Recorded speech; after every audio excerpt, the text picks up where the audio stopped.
आंदोलन करने के लिए अगर इनके नज़र में गुंडागर्दी लगती हो तो हम आंदोलन करें कि हम तो लाल टोपी सर पे बांध लिए हैं, लाल टोपी सर पे लगा लिए हैं, इसको टोपी नहीं कफन समझिएगा। मार्केटिंग करने आए थे, उन लोगों को दिखाने आए थे कि हमारा ये एयरपोर्ट इस तरीके का है और इसको कितने में बेचना है, आप लोग दाम लगा लो। माता की चुनरी भी लाल थी, हनुमान जी के जो वस्त्र थे वो भी लाल हैं, उनका रक्त भी लाल है। एक भी बच्चा रोजगार नहीं पा रहा है। सुप्रीम कोर्ट ने आदेश दे दिया तो क्या किसी सरकार की मजाल है कि राम मंदिर बनने से रोक देता? राम मंदिर बनाने की बात हम भी करते हैं कि लाल देखकर सांड ही घबराता है। भारतीय जनता पार्टी के सांड जो घूम रहे हैं उन सांडों को भगाना है, इस प्रदेश से बाहर करना। आपको लगता नहीं है परेशान है भारतीय जनता पार्टी के लिए? समय की भारतीय जनता पार्टी कुछ और थी, जो कहती थी वो करती थी, और आज करनी और कथनी में अंतर है। इसलिए भारतीय जनता पार्टी से मेरा मोह भंग हुआ और मैं आज समाजवादी पार्टी के प्रबल दावेदार हूं। नमस्ते, आप सभी का स्वागत है। आप देख रहे हैं लोक संवाद टीवी में, आपके साथ आनंद कुमार। हमारे साथ इसमें पूर्व विधायक शंभू चौधरी जी मौजूद हैं। इनसे जानना बहुत ज़रूरी है। इन्होंने लाल टोपी भी लगाया है। लाल टोपी को लेकर के गोरखपुर में मोदी जी ने बोला था कि यूपी वालों लाल टोपी और लाल टोपी वालों से सावधान रहना, क्योंकि यूपी के लिए रेड अलर्ट है। विधायक जी, क्या लगता है कि आप पूर्व विधायक थे, आपने वो छोड़ करके उनका साथ, समाजवादी का दामन आपने थामा, भारतीय जनता पार्टी का दामन छोड़ करके, ऐसा क्या नहीं था उनमें जो आपको पसंद नहीं आया? देखिए, उस समय की भारतीय जनता पार्टी कुछ और थी और इस समय की भारतीय जनता पार्टी झूठ का पुलिंदा है। झूठ पे झूठ बोले जा रहे हैं। युवाओं को रोज़गार नहीं, किसानों को सब्सिडी नहीं, किसानों के लिए कोई काम नहीं, बुजुर्गों के लिए कोई काम नहीं, व्यापारियों के लिए कोई काम नहीं, छात्रों के लिए कोई काम नहीं। ये झूठ पे झूठ बोलते जा रहे हैं। पिछली चुनाव में 2014 के चुनाव में कहा था कि हम हर वर्ष 2 करोड़ युवाओं को नौकरी देंगे। एक भी युवा नौकरी नहीं पाए। संविदा पे नौकरी लेने के लिए संविदा भी समाप्त कर दिया गया। उसकी भी नौकरी लेने के लिए अगर 5 वैकेंसियाँ निकलती हैं ज़िले में तो 36,000 लोग उसमें आवेदन डालते हैं। ये चीज़ें हैं। उस समय की भारतीय जनता पार्टी कुछ और थी, जो कहती थी वो करती थी, और आज करनी और कथनी में अंतर है। इसलिए भारतीय जनता पार्टी से मेरा मोह भंग हुआ और मैं आज समाजवादी पार्टी के प्रबल दावेदार हूँ रामकोला विधानसभा से, और एक अच्छे नेता हैं समाजवादी पार्टी के राष्ट्रीय अध्यक्ष माननीय अखिलेश यादव जी। एक सोअर नेचर के नेता हैं, जो कहते हैं वो करते हैं, और इसमें अतिशयोक्ति नहीं है कि वो जो कहें वो करें ना। तो उनका पूर्वांचल में एक दौरा हुआ, विजयी रथ यात्रा, जब समाजवादी पार्टी का विजयी रथ यात्रा निकाला गया है, तब समाजवादी की यूपी में सरकार बनती है। ऐसा भी एक पीछे इतिहास चला आ रहा है। इस बार भी उनका निकला है। क्या लगता है कि उनका एक दौरा होता है, उधर मोदी जी योगी जी का 6-7 बार दौरा हो चुका होता है, क्या देखते हैं इसमें? आपको लगता नहीं है परेशान है भारतीय जनता पार्टी के लोग? एक रैली लेके निकले अकेले, हमारे समाजवादी पार्टी के राष्ट्रीय अध्यक्ष माननीय अखिलेश यादव जी रथ लेके निकले, और जैसे इन लोगों को लगा कि जनता गांव-गांव से निकल पड़ी इनके स्वागत में, वो बुलाए गए किराए के टट्टू नहीं थे। इनकी एक यात्रा देख के ये लोग 6 दिशाओं से यात्रा शुरू कर दिए, विभिन्न नेताओं के माध्यम से यात्रा शुरू कर दिए, केवल परेशान होके कि जनता इनके पास जा रही है, जनता उमड़ चुकी है, जन सैलाब उमड़ चुका है समाजवादी पार्टी की सरकार बनाने के लिए। इसलिए ये परेशान होकर आशा बहुओं को या आंगनवाड़ी कार्यकर्तियों को इन्होंने बुलाकर कार्यक्रम किया, और मुझे जहाँ तक मालूम है सरकारी सुविधाओं से और अन्य लोगों ने बताया है कि वो जो महिलाएं गईं रैलियां में, उनको 500 और भी तमाम व्यवस्थाओं से लैस किया गया और बस की व्यवस्था की गई। वो बुलाए गए लोग थे, न कि हृदय से किसी को मानने वाले लोग थे। इसलिए मैं कहता हूं आपसे कि ये परेशान होकर, हैरान होकर कि समाजवादी पार्टी की सरकार बनने जा रही है, लहर चल रही है अखिलेश यादव जी में विश्वास करके, इसलिए ये 6 दिशाओं से रैलियां शुरू कर दिए और अनर्गल प्रलाप कर रहे हैं, लगातार अनर्गल प्रलाप करना है। आपने लाल टोपी की बात की, मैं कहना चाहता हूं आपसे कि लाल तो उनका रक्त भी लाल है।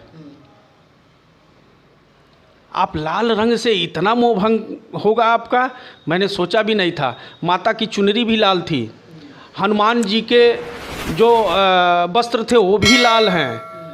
लाल से इतना घबरा गए आप? हाँ, आप लाल से मत घबराइए।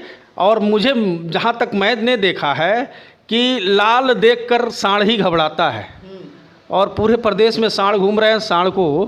सांड जो घूम रहे हैं, भारतीय जनता पार्टी के सांड जो घूम रहे हैं, उन सांडों को भगाना है, इस प्रदेश से बाहर करना है, क्योंकि वह लाल रंग देखकर वह सांड भारतीय जनता पार्टी के जो गुंडे हैं, उन गुंडों को भगाना बहुत ज़रूरी है। अच्छा, एक चीज़ तो आप लोगों के लिए फ़ायदे की बात होगी कि जब गोरखपुर में आए थे मोदी जी, तो उन्होंने 6 से 7 बार समाजवादी पार्टी का नाम लिया था उन्होंने। तो कहीं ना कहीं वो भी ये मान रहे हैं कि यूपी की जो लड़ाई है, राजनीतिक लड़ाई है, वो भाजपा और समाजवादी में ही है। तो कहीं ना कहीं ये तो आप लोगों के लिए थोड़ी अच्छी बात है कि कम से कम वो आपको फाइट में मान रहे हैं। वो देखिए, प्रधानमंत्री जी खूब समझ रहे हैं और एक संवैधानिक पद पे हैं। उनको पूरे भारत की जनता उनकी है, पूरे भारत की पार्टी उनकी है, क्योंकि वो इस भारत के प्रधानमंत्री हैं। वो अगर ऐसा कुछ कह रहे हैं उत्तर प्रदेश में सरकार बनाने के लिए, उन्होंने अखिलेश यादव जी का नाम लिया, तो निश्चित रूप से उनको मालूम हो गया है, मैंने पहले भी कहा है कि उनको मालूम हो गया है कि समाजवादी पार्टी की लहर चल रही है, अखिलेश यादव में जनता विश्वास कर रही है, और जनता विश्वास कर रही है इसलिए 2022 में अखिलेश यादव की सरकार बनेगी। और ये लोग, मैं बड़ा साफ साफ कहना चाहता हूँ कि हमेशा अयोध्या, मथुरा, काशी, आप केवल इसी की बात क्यों करते हैं? मैं हिंदू नहीं हूँ, मैं भी हिंदू हूँ, मैं भी पूजा करता हूँ, मैं भी व्रत रहता हूँ, मैं भी श्री राम जी को, कृष्ण जी को और काशी विश्वनाथ शिव जी को, सबको मानता हूँ। लेकिन भारतीय जनता पार्टी में जो रहेगा वही हिंदू है, ये गलत है। भारतीय जनता पार्टी की सदस्यता जो लेगा वही हिंदू है, ये गलत है। और ये लोग मानते हैं कि भारतीय जनता पार्टी की जिन्होंने सदस्यता ली है वही हिंदू है, और जो भारतीय जनता पार्टी से विधायक, भारतीय जनता पार्टी से सांसद और मंत्री बन गया, वो सबसे बड़ा हिंदू है। ऐसा नहीं है। आप ये कब तक करेंगे? राम मंदिर बनाने की बात आप करते हैं, राम मंदिर बनाने की बात हम भी करते हैं, अन्य दल भी करते हैं। सुप्रीम कोर्ट ने आदेश दिया होता, चाहे वो किसी की भी सरकार रहती, अगर सुप्रीम कोर्ट ने आदेश दे दिया तो क्या किसी सरकार की मजाल है कि राम मंदिर बनने से रोक देता? नहीं। लेकिन सुप्रीम कोर्ट के आदेश को ये लोग ऐसे भजा रहे हैं जैसे लग रहा है कि इनका कोई व्यक्ति सुप्रीम कोर्ट के उस कोर्ट में बैठा हो, जज जो बैठे थे वो जज इन्हीं का था, और इन्होंने जो कहा था वही उन्होंने कर दिया। ये तो न्यायपालिका पे संदेह वाली बात है, ये न्यायपालिका पे उंगली उठने वाली बात है। और मैं कहना चाहता हूँ, आपके चैनल के माध्यम से कहना चाहता हूँ कि माननीय सुप्रीम कोर्ट को इसका संज्ञान लेना चाहिए कि माननीय सुप्रीम कोर्ट ने एक स्वच्छ और साफ सुथरे विचार से एक आदेश दिया कि राम मंदिर वहाँ बनना चाहिए, और 5 एकड़ ज़मीन अलग दिया गया, मस्जिद के लिए दिया गया है। तो सुप्रीम कोर्ट ने जो आदेश किया उसका सम्मान होना चाहिए। तो वो कहते हैं कि ये बीजेपी के राज में हुआ है, पहले की सरकार इसको आनाकानी करवाती थी। तो मैंने यही कहा ना, सुप्रीम कोर्ट को संज्ञान लेना चाहिए कि बीजेपी के राज में अगर ऐसे ढोल बजा रहे हैं कि हमने करा दिया, तो क्या एक सवाल खड़ा होता है कि माननीय प्रधानमंत्री जी ने उस जज को कहा था क्या कि यही आदेश करना, यानी जज साहब अपने मन से आदेश नहीं किया था क्या? ये तो सवाल खड़ा होता है। और माननीय सुप्रीम कोर्ट को इसका संज्ञान लेना चाहिए और कानून के दायरे में लेके ऐसे भाषणबाजी से इन लोगों को रोक लगाना चाहिए कि जिसको माननीय सुप्रीम कोर्ट ने आदेश किया है और उस सुप्रीम कोर्ट के आदेश को ये अपना आदेश बता रहे हैं कि हमने करा दिया, ये गलत है, सरासर गलत है, और इस पे माननीय सुप्रीम कोर्ट को संज्ञान लेना चाहिए। देखिए, सुप्रीम कोर्ट ने आदेश किया, अयोध्या में राम मंदिर बन रहा है, जहाँ जहाँ मंदिर मस्जिद जो भी गुरुद्वारे की ज़रूरत होगी वहाँ पे बनना चाहिए। मैं इसका विरोध नहीं करता, लेकिन बात तो एक दूसरी भी है, बात तो दूसरी भी है। गांव की जनता, भूखे बच्चे, नंगे बच्चे, अनपढ़ गंवार लोग, क्या इनकी चिंता नहीं है? आपको इसकी चिंता नहीं है कि इस भारत का भविष्य पढ़ लिख कर तेज हो, इस भारत का भविष्य पढ़ा लिखा हो, इसकी चिंता नहीं है? इस भारत में बच्चे कुपोषण के शिकार न हो, इसकी चिंता नहीं है? क्या है आपकी इसकी चिंता नहीं है कि देश विकास करे? आप विकास पे बात क्यों नहीं करते? तो उसके लिए राशन दे रहे हैं ना, खाने पीने के लिए, कुपोषण से बचाने के लिए। आप एक बात बता दीजिए, अगर 5 साल में उत्तर प्रदेश की 5 वर्ष बीत गए, सरकार की बीतने जा रहा है, और 5 वर्ष में 1 किलो चना और 1 किलो नमक दे दिया, तो क्या ये 5 वर्ष का खुराक है? यही 5 वर्ष का खुराक है? ये 5 वर्ष का खुराक नहीं है। और निश्चित मैं कहना चाहता हूँ कि ये चुनावी प्रलोभन है। जैसे गांव में चुनाव होता है, ग्राम सभाओं की चुनाव होती है, जिस तरह से ग्राम सभा में लोग तमाम प्रकार के हथकंडे अपनाते हैं, उस तरह से ये भारतीय जनता पार्टी की केंद्र की सरकार और चाहे उत्तर प्रदेश की सरकार है, यह ग्राम सभा की चुनाव की तरह से उस चुनाव को लड़ना चाहती है। ये नमक देके, चना देके, दाल देके 5 वर्ष में एक बार, आप 5 वर्ष क्या कर रहे थे? मैं आपके माध्यम से कहना चाहता हूँ, आप अच्छे अच्छे कल कारखाने लगाते, उद्योग लगाते, चीनी मिलें लगाते, यहाँ के लोग नौकरी पाते, लेकिन रोजगार तो दे नहीं रहे हैं। एक भी बच्चा रोजगार नहीं पा रहा है। बच्चे पढ़ लिख के बीकॉम, एमकॉम, बीए, एलएलबी तमाम ये सब करके डिग्रियां लेके ये बैठे हुए हैं, बीएससी करके बैठे हुए हैं, और इनको चपरासी की भी नौकरी इस भारतीय जनता पार्टी की सरकार में नहीं मिल रही है। बच्चे बेरोजगार। 6.5 लाख रोजगार दिए लखनऊ में। 6.5 लाख रोजगार, हमने तो एक बार सुना था कि 32 करोड़ रोजगार उत्तर प्रदेश में दे दिया उत्तर प्रदेश की सरकार ने। जनसंख्या 23-24 करोड़, जनसंख्या 23 से 24 करोड़ है, और इन्होंने कहा कि 32 करोड़ मैंने उत्तर प्रदेश में रोजगार दे दिया।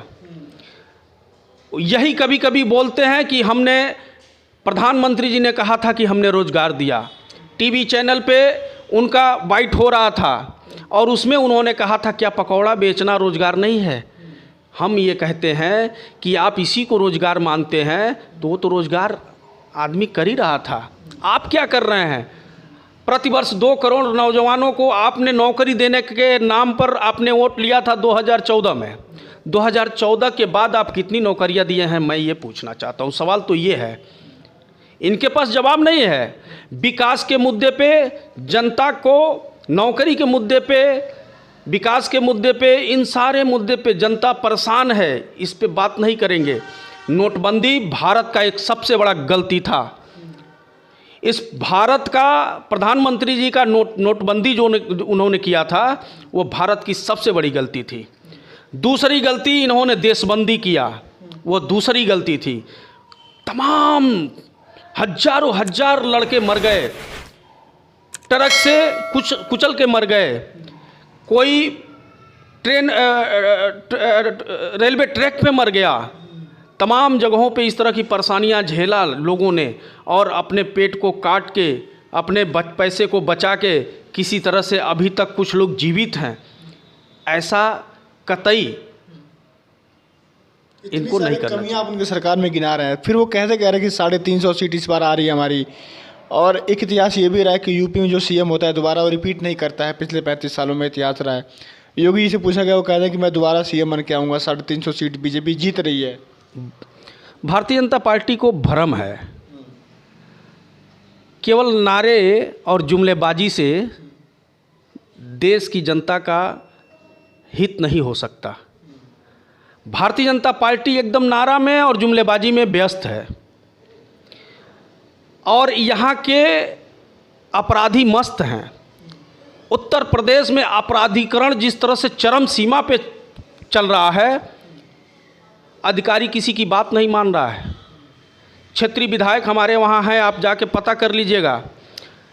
कुशीनगर जनपद में 7 विधायक हैं, 7 विधायकों की यहाँ का एक लेखपाल, एक थानेदार नहीं सुनता। जनप्रतिनिधि का मतलब होता है कि जनता के हित का काम कराना। जब अपराधी खूब मस्त हैं और ये सरकारी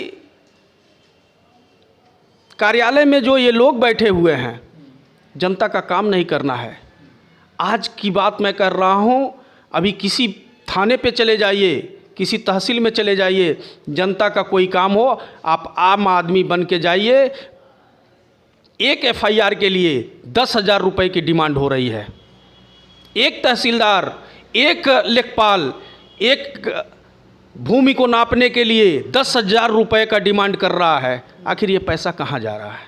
योगी जी का बुलडोजर तैयार रहता है अपराधियों के लिए, जो घूसखोरी करते हैं, जो गलत करते हैं सरकार में, बुलडोजर बिल्कुल तैयार रहता है उनका।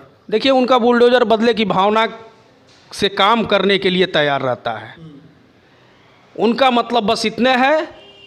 मैं कहना चाहता हूँ, आपके माध्यम से पूछना चाहता हूँ, उत्तर प्रदेश की सरकार, मैं कुशीनगर जनपद का निवासी हूँ और आपसे कहना चाहता हूँ, आपसे भी पूछना चाहता हूँ, आपके माध्यम से उन लोगों से भी पूछना चाहता हूँ, कुशीनगर जनपद में उत्तर प्रदेश की कोई 5 काम गिना दीजिए। उत्तर प्रदेश सरकार की कोई 5 काम गिना दें। एयरपोर्ट कहते हैं, इतना बड़ा एयरपोर्ट बन गया, अंतर्राष्ट्रीय एयरपोर्ट बन गया, फ्लाइटें आएंगी, वहाँ पर रोजगार मिलेगा लोगों को। तो क्या आपको मालूम नहीं है, अखिलेश यादव की सरकार थी और उन्होंने उस एयरपोर्ट पे 199 करोड़ रुपया अवमुक्त किया था, धन दिया था। 199 करोड़ रुपया दे के किसानों की ज़मीनों को खरीदा था और ये 50 करोड़ रुपया लगा के आज ये संचालित कर दिए और उसकी मार्केटिंग किए। अभी कार्यक्रम हुआ था प्रधानमंत्री जी का, वो मार्केटिंग करने आए थे, मार्केटिंग करने आए थे, उन लोगों को दिखाने आए थे कि हमारा एयरपोर्ट इस तरीके का है और इसको कितने में बेचना है, आप लोग दाम लगा लो। वो बेचने आए थे। जैसे किसी भी चीज़ का, एक सेब की दुकान पे चले जाइए, ठेले वाले पे चले जाइए, वो अपना पूरा सेब चमका उमका के पूरा बढ़िया रखता है और तब उसको दाम मिलता है। आप भूल गए 199 करोड़ अखिलेश यादव जी ने दिया था। तो ये तो हमारी समाजवादी पार्टी की सरकार की योगदान है। इसके अलावा कोई काम गिनाइए अब और कहिए तो मैं बताता हूँ। समाजवादी पार्टी की सरकार बनी तो कुशीनगर जनपद के अस्तित्व में आया, जिला बना। समाजवादी पार्टी की सरकार आई तो ढाणा में चीनी मिल लगा। समाजवादी पार्टी की सरकार बनी तो कप्तानगंज तहसील हुआ, खड्डा तहसील हुआ। समाजवादी पार्टी की सरकार में किसानों को गन्ना मूल्य का भुगतान समय से होता था। आज के डेट में कप्तानगंज चीनी मिल पे 40 करोड़ रुपया बकाया है।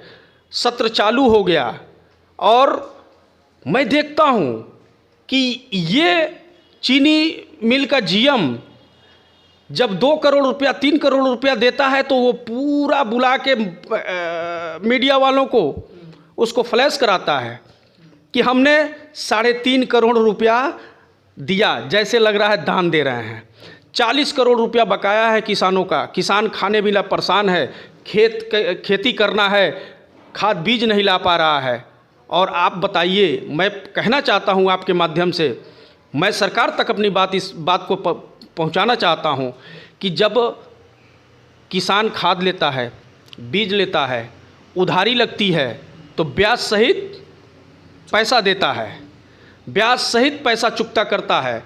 जब हमारा किसान गन्ना चीनी मिल में गिरा देता है तो जब विलम्ब होता है, एक कानून है कि 14 दिन के बाद, उसका गन्ना गिरने के 14 दिन के बाद उसका गन्ना मूल्य भुगतान हो जाना चाहिए।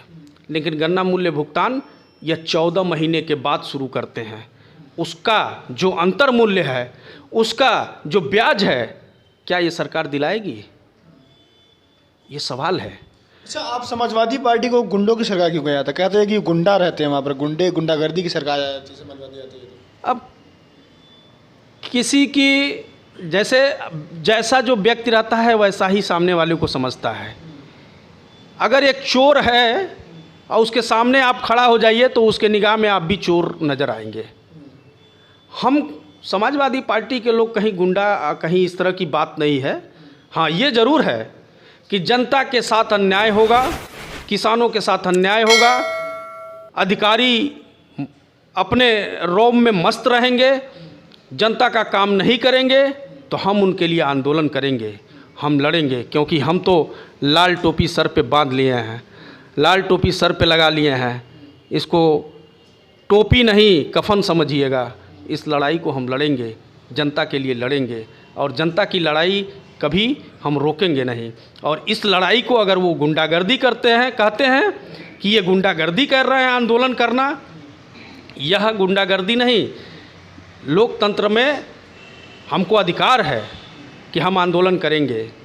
आंदोलन करने के लिए अगर इनके नज़र में गुंडागर्दी लगती हो तो हम आंदोलन करेंगे। कितनी सीट आ रही है समाजवादी पार्टी की? समाजवादी पार्टी की सीट 350 से 400। 400। विपक्ष रहेगा कि नहीं रहेगा? 3 में विपक्ष रहेगा ना, 3 सीटों में बस। और क्या। और चलिए, हमारे साथ शंभू चौधरी जी मौजूद थे, पूर्व विधायक हैं, इसमें दावेदारी कर रहे हैं टिकट की रामकोला विधानसभा 335 से। बहुत सारे मुद्दों पर मैंने इनसे सवाल जवाब किए। इनसे ये भी पूछा कि आखिर लाल टोपी से मोदी जी को इतनी चिढ़ क्यों है। मोदी जी ने क्यों कहा था कि लाल टोपी से यूपी वालों सावधान रहना, यूपी वालों के लिए रेड टोपी, रेड अलर्ट है। बहुत सारे सवाल थे। इंटरव्यू है, बिल्कुल बेबाक इंटरव्यू है। आप लोग पूरा इंटरव्यू देखिएगा। चैनल से लाइक कीजिए, शेयर कीजिए, सब्सक्राइब कीजिए, चैनल से जुड़िए। फिर मैं किसी विधानसभा में जाकर किसी राजनेता से, आम जनता से मैं वहाँ की जो खबरें होंगी आपको लगातार दिखाता रहूँगा। अभी के लिए नमस्कार।